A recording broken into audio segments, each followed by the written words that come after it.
Hey, how's it going guys? JC here. This is a topic I've touched on in a previous video and it has been my most viewed video on the channel to date. It's quite a controversial topic and for this reason there has been a constant stream of comments on that video which has garnered quite a lot of views and perpetual relevance in the YouTube search algorithms. During this time I have come across a lot of common concerns and questions regarding my philosophy on, quote, ELO Hell does not exist. Now I know most of you may not agree with me, but that's what the comment section and this video is here for. In this video I will be responding to the main arguments against my statement. But first, to try to understand this topic better, let's take a look at what exactly does ELO Hell mean. Hell is a biblical term that describes a place of perpetual punishment, torture, and suffering. Once you are in hell, there is no way out. In our context of ELO Hell, people will refer to this as being stuck in a ranked division or tier that is considered undesirable to said player, who deems themselves worthy of being placed in a much higher caliber. They claim to be weighed down solely due to circumstances outside his or her control, deeming it impossible to climb.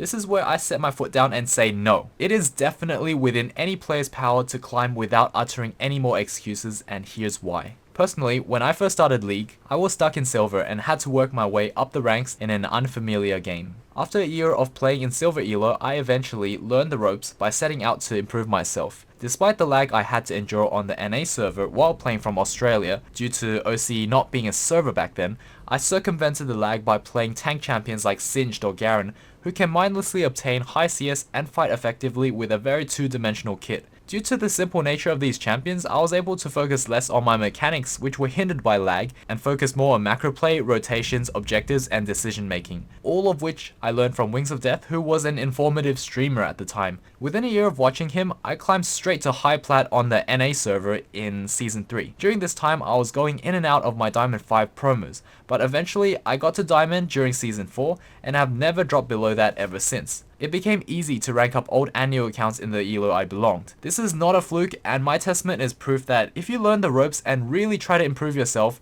you will climb. Doesn't matter if that one game you had bad teammates. Chances are you didn't notice that in this other game the enemy had really bad teammates too.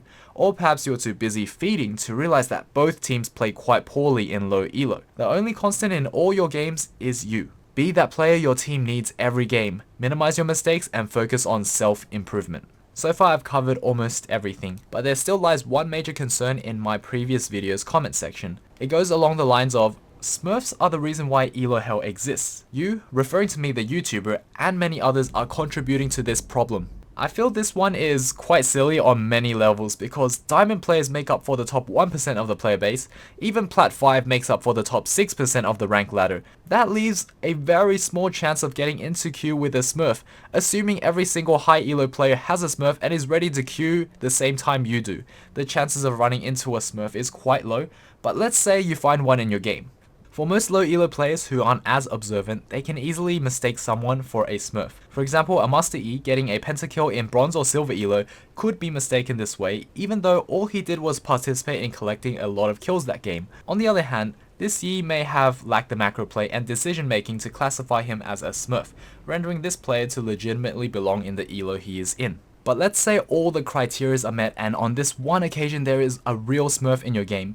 Yes, that game could be tough given that Smurf is on the enemy team, but will it stop you from climbing in the long run? The answer is no. Simply put, whether this Smurf is on your team or the enemy team, it will eventually balance out and your own performance will once again be the biggest determining factor in whether you climb or not. Unfortunately, we as humans tend to remember the bad and forget the good. That is why when our team stomps, we don't really look into it. But if we were the ones getting stomped, we tend to get flustered and start pointing fingers like, oh, it's because of this Smurf on the other team, that's why we lost.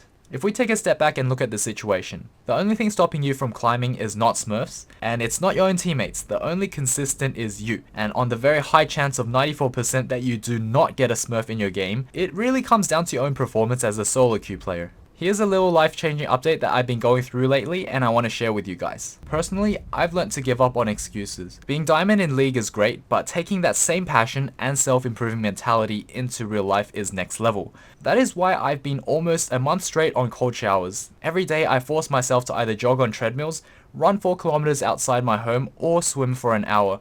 I rotate these daily so I don't get bored. I've also gone cold turkey no fap for a month and a half now. All of these extracurricular activities really test your willpower each and every day. It's difficult because each one of these activities are always uncomfortable but extremely rewarding. The fact that all of these are self-imposed is a real testament to my willpower. It has grown so strong that I would exercise whenever I can. I remember during Christmas when everyone was telling me to just take a day off. I politely declined without any hesitation and went for an 8-kilometer jog outside, which was double of what I normally did. I normally ran with my 2 roommates who both decided to stay behind and take a break on that day. Some days I would swim in the icy cold swimming pool for an hour. Whenever I did this, I would walk 10 minutes to get back home dripping with water, wearing nothing but swim shorts and a towel while passing through the cold winds on the streets. It's actually quite nice because it's currently summer in Australia. So once I get home, I would take a shower, not using a single drop of hot water. But the thing is, no matter how many times you do it, the shock of cold showers will always suck. But at the same time, it is so rewarding, just like all the activities I have mentioned. All of this truly brings out your inner discipline and motivation to keep working that extra bit harder,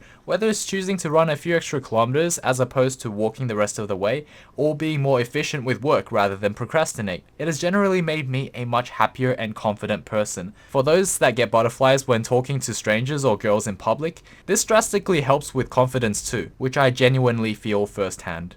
Let me know what you think about this video. I read and reply to almost every single comment. If you enjoyed this video, be sure to support the growth of our channel with likes and shares, and also be sure to subscribe and hit the notification bell if you haven't. If you feel like going the extra mile, there's also Patreon that I set up recently, link is in the description. Thank you so much for staying to the very end. I hope this video helps you, and I'll see you all in the next video. Cheers.